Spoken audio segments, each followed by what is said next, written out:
Support comes from Gather Pottery, a clay studio in Seattle's Interbay neighborhood offering memberships and classes, hosting Petals and Pottery, a flower arranging class using ceramic vessels created by Gather Potters, on April 28th. More at gatherpottery.com. Support comes from the San Juan Islands. Spring in the San Juans can provide time to slow down and savor the scenery of quiet beaches, hiking, biking, and whale watching on Lopez, Orcas, and San Juan Island and Friday Harbor. Learn more at visitsanjuans.com. Set your mind to island time. From KUOW in Seattle, this is Booming. I'm Monica Nicholsberg. And I'm Joshua McNichols. Last fall, I was at the Seattle Design Festival, and there were a bunch of kids there that were designing their own walkable cities out of big cardboard boxes. Little boxes on the hillside, little boxes made of ticky-tacky little boxes. We put a lot of the stores next to a lot of the libraries and schools because sometimes after school you want to go get ice cream or go shopping. Basically, they built a city based on what they'd like to have within a 15-minute walk or bike ride or bus ride from their home. And what do you think it'll be like to live in that town? It would be really fun because after you go to school, again, you could go get ice cream. And then you could easily walk to your school or to a park or to your home again. I love that she came back to emphasize ice cream a second time in case we missed it. Importantly. Yeah, in some ways, the 15-minute city is such a no-brainer. A kid could come up with it. But it's an idea us grown-ups have actively fought against for more than half a century. Today we go on a little field trip to find out why we killed the 15-minute city and what it would take to get it back. That's coming up in a couple minutes. But first, Monica, what have you been working on this week? I've been chatting with TikTok creators about how they feel about the possibility of the app being banned in this country. I've been reading about that.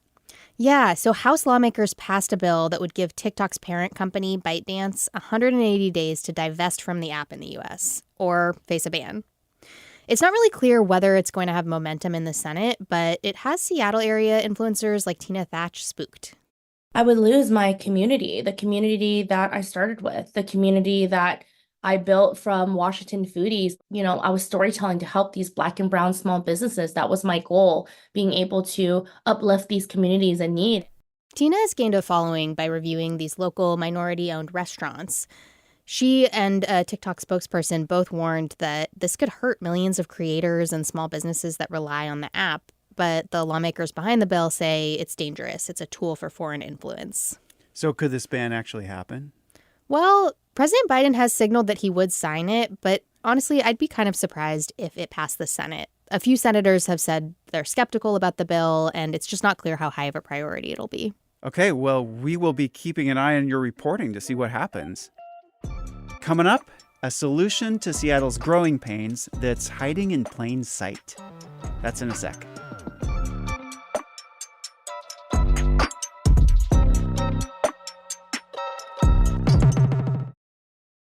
Okay, about today. I think I should just give you the grand tour of the town. So we can start by walking to Kim's Antiques, which takes us by all the good sights. Well, Rory, I don't think I wore the right shoes for the grand tour. Why don't we just drive? Grandma, you will be missing the True Stars Hollow experience if you don't walk. Trust me.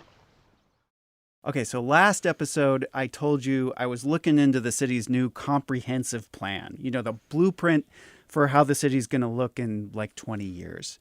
So today, I want to zero in on one aspect of that plan that I think will really transform the daily lives of a lot of Seattleites, the 15-minute neighborhood. Whenever I mention this to people, they get really excited because it sounds really convenient. Yeah, like you said at the top, it's a neighborhood where you can access everything you need within 15 minutes without getting in your car. Yeah, but there's actually a different benefit. This kind of neighborhood could also unlock the answer to an issue that the city's been struggling with for a long time. Where to build homes for all the people who need them. We'll get to that in a bit. To really understand what it would take to turn a regular neighborhood into a 15-minute neighborhood, I took you to Georgetown. It's a place that's been targeted for this kind of growth, and we're going to look at why. It's a very old part of South Seattle. It's surrounded by industrial areas. You know, Boeing's right to the south, and there's a lot of warehouses and stuff. But it's also full of artists And it has this cute little commercial area near Airport Way, and that's where we started. So right now I'm looking at an ice cream shop, a clothing store, looks like a hotel, and a coffee shop, which are nice to have, but I could think of a few other things that I'd want to have within a 15-minute walk. Yeah, and there are some of those other things. For example, there's elementary school, a middle school, and a high school within, a 15-minute bus ride to this place. And then there's, there's jobs. There's a lot of metal work. Boeing is right nearby too. Okay, so does it have everything that you need to qualify for this definition of the 15-minute neighborhood? It does not. I mean, I went around talking to a lot of people before we met up today here and asked them, do you think everything you need is here?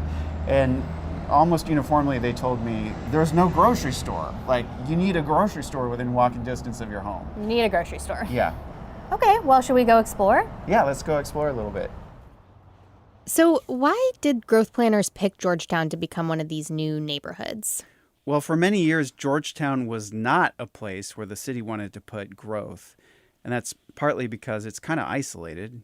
It's this little patch of homes, like we described, surrounded by industry. And just south is the county airport with all its noise and its pollution. Yeah, it was very noisy when we were down there. Yeah, you can hear it on the tape all the time. There's airplanes in the background constantly. Yeah. So if this wasn't a place where the city was really looking to grow, what's changed? Well, the housing shortage has gotten worse, and it's going to get worse before it gets better. We need so many new homes that we can't let any part of the city escape growth, not pull part of its weight. In the past, growth in Seattle was channeled into just a few neighborhoods. Now they're called urban centers and regional centers. Georgetown is now one of 24 new neighborhood centers that will take a smaller part of the city's growth, but an important part. What exactly is a neighborhood center? It's a new kind of designation, a new zoning category. Basically these are like supersized main streets. And they'll have, apartments on the upper levels and then businesses and other services on the storefronts, at the street level. That sounds like a 15-minute neighborhood. Exactly. The city's growth plan is doing this so that people can live in complete, connected neighborhoods and help people reduce their reliance on cars.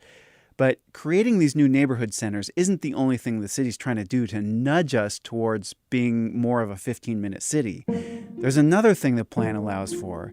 And this is something that was inspired by a time when we weren't so dependent on cars. That was back in the early 1900s when trolley lines covered most of Seattle. I actually have a map of this. The trolley lines were everywhere. This is making me very nostalgic for a time that I never lived during, but I would love it if I could take a trolley to where I needed to go instead of getting in my car. Yes. And near those trolley stops, there were corner stores. Now don't forget a loaf of bread, a container of milk, and a stick of butter. If you can't remember, I'll write it down for you. That's okay, Mommy. I won't forget. I'll remember. So, you get off the trolley and you pick up a loaf of bread, a container of milk, and a stick of butter, and you walk home. It kind of reminds me of a city like Paris or New York where on your way home, you just pick up a couple of things that you need for dinner that night. Yeah, and Paris was one of the cities that first promoted this idea of the 15-minute city. And that brings us to a surprising strategy in the city's growth plan that could affect more parts of Seattle. They're going to revive those little corner stores. A loaf of bread, a container of milk, and a stick of butter. A couple quick things to note about these corner stores.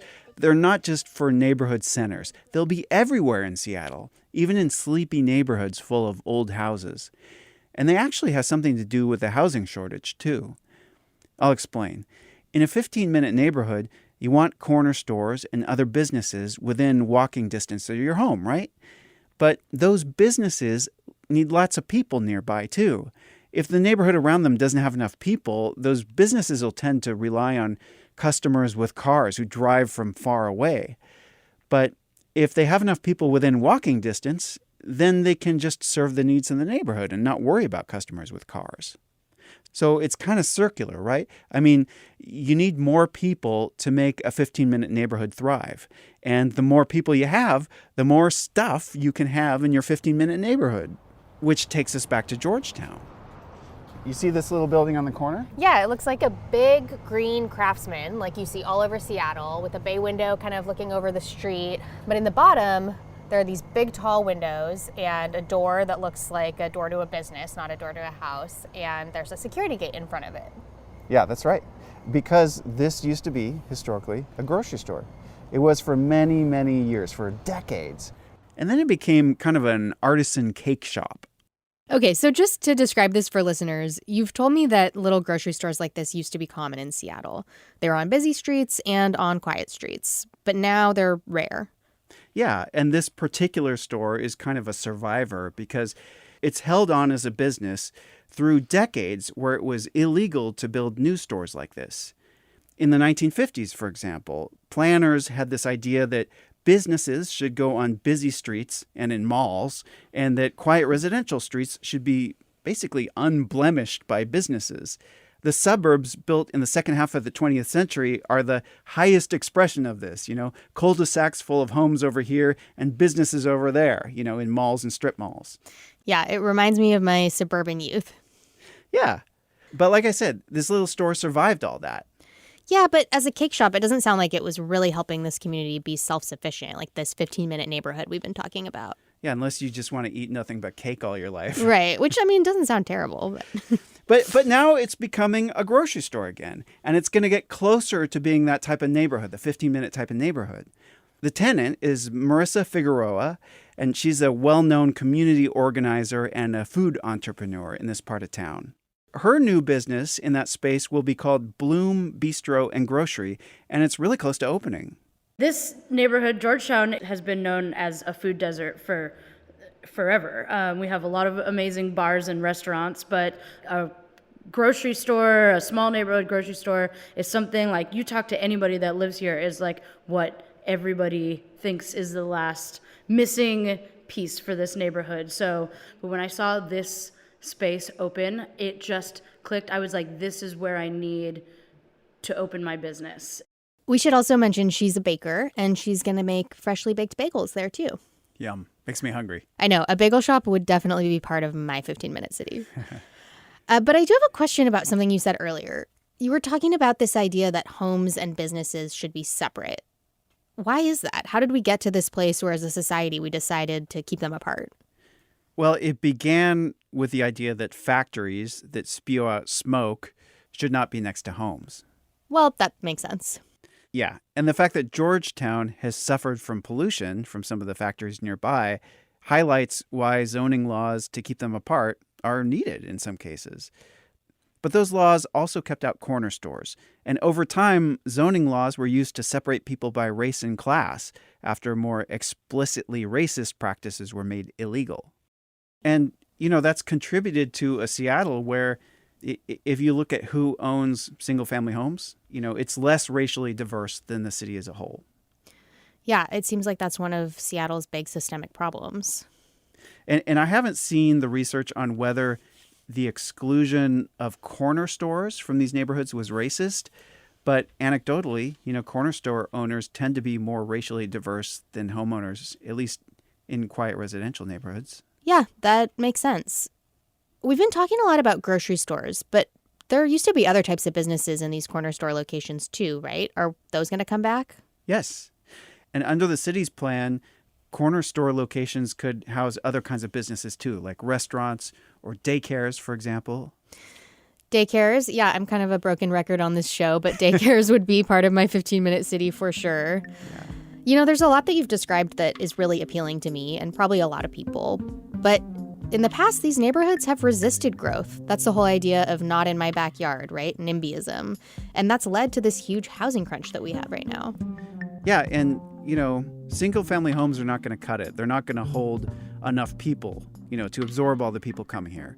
So if more of us have to be, living in denser housing and apartment buildings and stuff, why don't we do it in better designed communities, We might as well make it as pleasant as we can.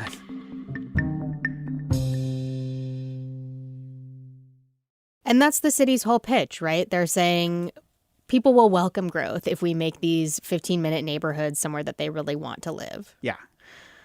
Okay. Well, what's the catch? Are there downsides? I know that not everybody can be on board with the 15-minute city. Yeah. Well, when you make space for more people, it's going to mean destroying some of the buildings that are already there. Old brick buildings with a lot of deferred maintenance. That adds a lot of character to Georgetown, right? Yeah, absolutely. And when they suddenly find themselves sitting on valuable land, some of them will get torn down. I can imagine like a beautiful old brick building becoming one of the sort of boxy modern buildings that you see everywhere in Seattle. Yeah. And then also some people like quiet neighborhoods without businesses in them. They don't want a busy restaurant on their corner. That can bring noise at night. And then finally, there's this important consideration. A lot of people associate growth with higher rents, higher home prices, and to some extent that is true. Newer buildings they don't have the deferred maintenance that older buildings do. So when they get built, they're more expensive than what they're replacing sometimes. Yeah, there are some good reasons that people feel nervous about this kind of change. But, when we were talking to Marissa, the grocery store owner, you asked her about this, and her answer kind of surprised me. Not every property will be developed, but some of them will. So that'll bring some change here. Yeah, I think this neighborhood has always been one to embrace change. This is like a very divided neighborhood, even into like 3 parts where we have this neighborhood area. Then we have like the more commercial area where on Airport Way with all the bars and restaurants. And then we have kind of the industrial area over by Marginal. And it has been fairly divided, and it's nice to build everything into one community rather than having kind of 3 separate areas where we can all work together. I was surprised that she was so willing to embrace change. Here in Georgetown, elsewhere, NIMBYism has killed a lot of the 15-minute city programs that we've been talking about. Do you think things could be different now? Is NIMBYism dead? In a way, it is. I mean, there's been a sea change in how people talk about this. And it goes all the way up to the top. I mean, if you listen to elected leaders, at least at the state and the federal level, NIMBYism is dead. The bottom line is we have to build, build, build. That's how we bring housing costs down for good. Republicans and Democrats alike, they all want more homes and apartments in cities to help drive costs down. And they want 15-minute cities, too. Here's Governor Doug Burgum of North Dakota earlier this month. He's an anti-abortion, Trump-endorsing Republican. He's explaining why we don't have more 15-minute cities today. The mom, the dad, and the kids all got a car to be able to drive to school, drive to church, drive to a restaurant, drive to a grocery store. Of course you need all that because you can't walk to anything. And then people will, they'll go on vacation and they'll say, wow, that was the most amazing vacation I ever had. Why? Well, because we went to some place where we could walk and everything was right there. Well, you can actually have that in our own states. You just have to design it. Wow. It's kind of shocking that this idea of creating walkable urban communities is bringing the right and left together. Yeah. Republicans and Democrats have a lot of disagreements, but on this narrow issue, state and federal leaders are YIMBYs, yes in my backyard. And while they may be all for growth, cities generally take a more cautious approach because they have voters who believe that the new stuff being built is destroying neighborhoods rather than improving them. Did you all see the front page of last Sunday's Seattle Times about the middle housing feeding frenzy that is going on in my neighborhood? Single-family homes are going extinct. Is this really what you want? Cities have tried to keep both kinds of voters, YIMBYs and NIMBYs, in mind. And in Seattle's case, the city's growth plan is sort of a compromise. And people who want these changes to happen as quickly as possible are not in the mood to compromise. Next public comment. The draft comprehensive plan just released is beyond dismaying. It makes me feel ashamed of my city. It is not bold. It is not just, it is not compassionate, it is not serious. It is cowardly and it is feckless. Wow, that is a strong condemnation of this plan. What are the specific complaints? Well, people say the plan talks big about its goals, like more housing and 15-minute neighborhoods, but then it undermines those goals by moving just incrementally in those directions. And as a result, they say what they get is more of the status quo. Housing is expensive and cars still rule. Here's one example. Corner stores are a very popular idea, broadly supported, but the city's proposal requires them to include 3 parking spots each. Wait, I thought the whole point was getting people out of their cars. Yeah, it's like self-sabotage, right? And these neighborhood centers, Some people say there should be twice as many of them. This is tricky because on one hand, you have people who are nervous about this kind of growth, who worry that their neighborhood character could change or they might even be pushed out of their neighborhood. But on the other, you have critics saying this plan doesn't go nearly far enough to deal with the problem. So how do we balance that? Well, it is kind of a hard balance to hit. But here's how I think about growth. I use this analogy sometimes when I'm thinking about it. Growth is like light. And a certain amount of light has to fall on the city. And because a certain number of people are moving to the city. So we have to make space for those. If light is distributed across a broad area, it's like sunlight. You can get a sunburn from sunlight, right? And so in terms of growth, some buildings will be knocked down and make room for new ones, but it's broadly distributed, so the pain is maybe a little bit less than if you concentrate growth in one area. It becomes like a laser. And that's kind of the way we've done growth in the past. We've concentrated it on areas like University District or Ballard. And when you concentrate the light in that way, it destroys everything in its path. It's like, all the old buildings, all the affordable apartments, knock them down, make room for something really big. And so when you're trying to decide where to channel growth in the city, in the past, we've had lasers in certain spots.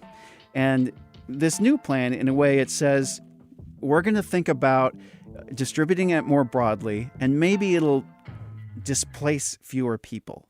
Maybe some neighborhoods can keep some of the things they like.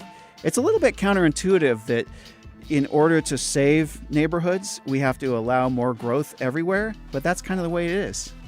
Interesting. Well, here's hoping we can escape with just a few sunburns and nothing getting burnt to a crisp. Okay, coming up, the end game with a special guest.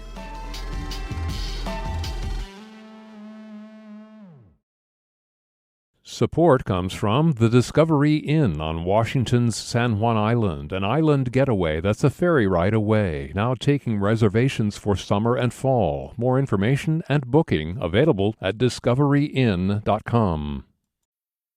I'm Alex Schwartz. I'm Nomi Fry. I'm Vincent Cunningham, and this is Critics at Large, a New Yorker podcast for the culturally curious. Each week, we're going to talk about a big idea that's showing up across the cultural landscape, and we'll trace it through all the mediums we love: books, movies, television, music, art. And I always want to talk about celebrity gossip, too. Of course. We hope you'll join us for new episodes each Thursday. Follow Critics at Large today, wherever you get podcasts.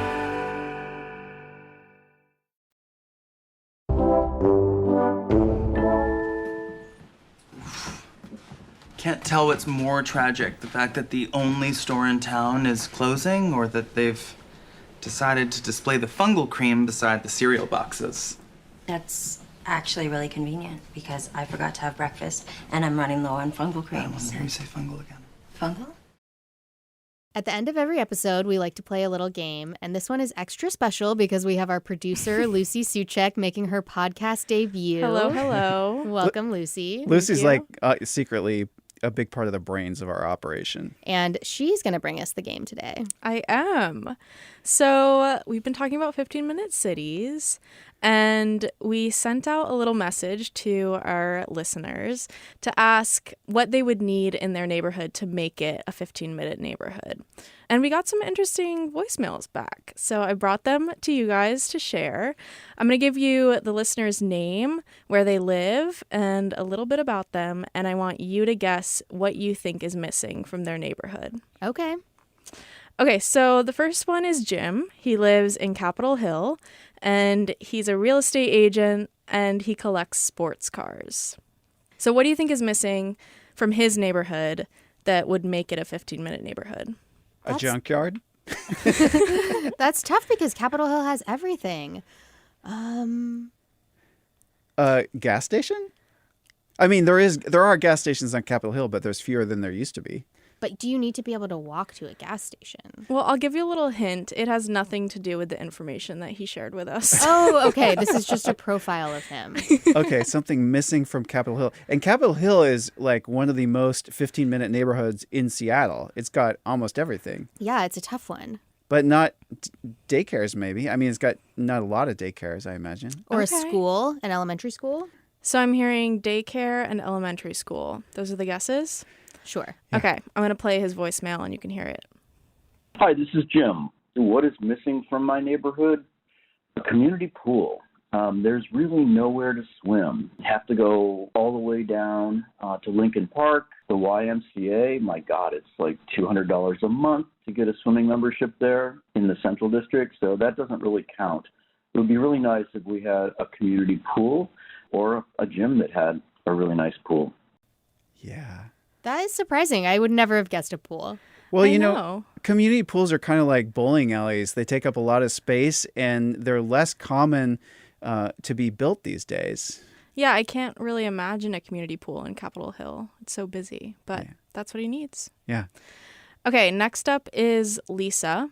She's from Allen, Washington, in a neighborhood called Lakeland Village. And she is retired now, but she used to work in what she calls the courts and public transportation. So what do you think she needs to make her neighborhood into a 15-minute neighborhood? A bus stop? I have to look up where Allentown. It's Allentown, you said? Allen, Washington. I'm going to look where this is, just on a map real quick. Okay. It's a tiny town, it looks like. It's near kind of Bo Edison, so it's sort of like farm country. So it's not in Seattle? Not in Seattle. Okay, that's all right. No. So she said she worked in courts and public transportation? Yeah, she used to work in the courts and public transportation. Okay, so that tells us a little bit about what her job used to be, but she said used to, so does that mean she's retired now? Yes, she is retired now. Interesting. So Monica thinks bus stop. Senior center? Okay, bus stop or senior center. Here's her voicemail. In my neighborhood, we do not have any sidewalks, and we have narrow roads and hills that make visibility an issue. Our streets have become increasingly busy and dangerous. So my request for our neighborhood would be to improve walkability by providing sidewalks and safe walkways for our residents and children to get to the buses. That's a really good point. I mean, even if you add something like a senior center to a spread out neighborhood like this, like how are you going to get there? If you want it to be within walking distance, that's hard when there's no sidewalks. Yeah, you've got to have places to walk on. Yeah, and I feel this because my neighborhood, Greenwood, actually doesn't have sidewalks. It is the place where the sidewalk ends in Seattle, and we just walk in the street. We've kind of just taken it over from cars. But if you lived in a rural area where people drove really, really fast, that would be a huge hindrance to having a 15-minute city. And you've got a little kid too, right? So do they just wander out in the street? No. No, he has not wandered into the street yet. Although the other day I did find the front door open. He's that's starting to test the concerning. waters. Yeah. We actually got several callers who asked for more sidewalks. And there was one that had the suggestion of building a little trail through the woods to get to her grocery store. Because otherwise it's like a 4-mile walk around the woods. And so she was like, we should just build a little trail. I like that idea. idea. Okay, last one. Alex lives in the Central District, and he's lived there for almost 10 years. But there's some place that he always has to drive to in order to get to it. That's all the information he gave, so we don't have a little clue about his personality or anything like that. But can you guess what that thing is that he always has to drive to? Central District. I would say a grocery store or the doctor. Okay. Yeah. I'm going to say a third place where you can just kind of, well, it's got a community center, so that's not really a good. Okay, I guess I'll jump on with grocery store with you. I gotta say, the third place was very close. Here's his answer. I've been at a loss for having a full-size rock climbing gym, or like a rock climbing gym where with ropes climbing, and I realize it might be something that never happens near me. Just might not be doable. Any structure or space that could be used for a rock climbing gym with 40 or 50-foot walls, could also be a lot of valuable space. So I'm hoping, but not holding my breath. We're hoping for you too. I think the closest is probably the REI downtown, which does have a big rock wall, but I don't think you could walk to it easily from the Central The REI District. has a rock wall? Oh, yeah. On the inside or outside? Inside. Inside, yeah. What? I've never seen that before. That's where I got belay certified. That's how they promote stuff for you to buy to do rock climbing. That makes so much sense. It's the flagship store. Very Seattle. I mean, this is a valid point. Big buildings probably have better uses for more people than a rock climbing gym. Well, I mean, you don't have to have a 3-story space to do a rock climbing gym. I mean, especially with like bouldering stuff, I've seen them in actually pretty short ceilinged rooms. Yeah, there is a bouldering gym within walking distance of my house. So maybe it's in my there's 15-minute city. So these 3 things they mentioned: sidewalks and a rock climbing gym, and what was the third one? A community pool. And a community pool. I mean, in some ways, like each of these things could be more common if more growth was allowed into a neighborhood where these things could be built on the ground floor. I mean, the community pool is probably the hardest one because it takes up the most space. But, you know, when growth happens, more money flows in, and some of those developments, they can try to meet those niches, you know? Mm-hmm. But you have to have a lot of people around to support it, which is why you need all those people living there. Yeah, I mean, some of the other things that listeners mentioned were a dog park, which I know that there's going to be 2 new dog parks coming to Seattle pretty soon, so that's exciting. Another listener has 3 cats, and she wants to have a local veterinarian who's closer. Huh. And then another one wants more interesting food choices, more public art and community spaces, and a mini or disc golf course, which it's striking to me because it does seem, besides the sidewalks, it kind of seems like a lot of these are nice to have, not need to have. I think that's true, but I don't think it makes them frivolous. What I like about this conversation is that so often when we talk about growth, it's in a negative way. We don't want housing prices to go up anymore. We don't want our neighborhoods to change. It's all about fear. But the 15-minute city is kind of an invitation to imagine what your neighborhood could be like, and it makes it more positive and more fun. And honestly, one of the critiques of the city's growth plan is that there aren't more of these little 15-minute nodes near parks. I mean, parks are often surrounded by a sea of just single family homes. And so they're not very accessible. And so a lot of people who want, more social equity in how we can access the parts of the city that are worth visiting, where you might be able to play, Frisbee golf or whatever, are lobbying for more housing near parks.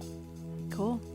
Well, thanks for having me. Thanks for being here, Lucy. Yeah, we hope to see more of you. Totally. Well, we see you a lot, but hope to see more of you behind the mic. We hope to hear more of you. Thanks for listening to Booming.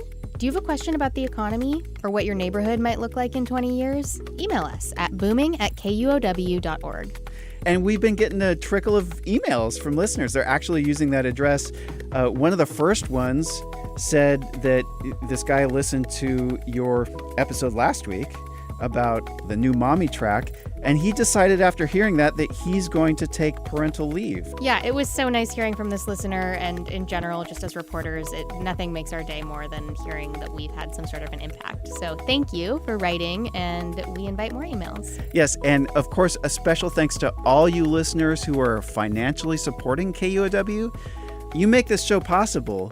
If you want to help out, go to kuow.org/donate/booming. And that'll actually give our show a little bit of credit for, helping KUOW out. So we thank you for doing that. Yes, thank you.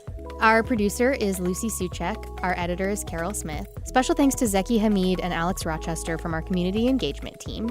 I'm Joshua McNichols. And I'm Monica Nicholsberg. And we'll catch you next time.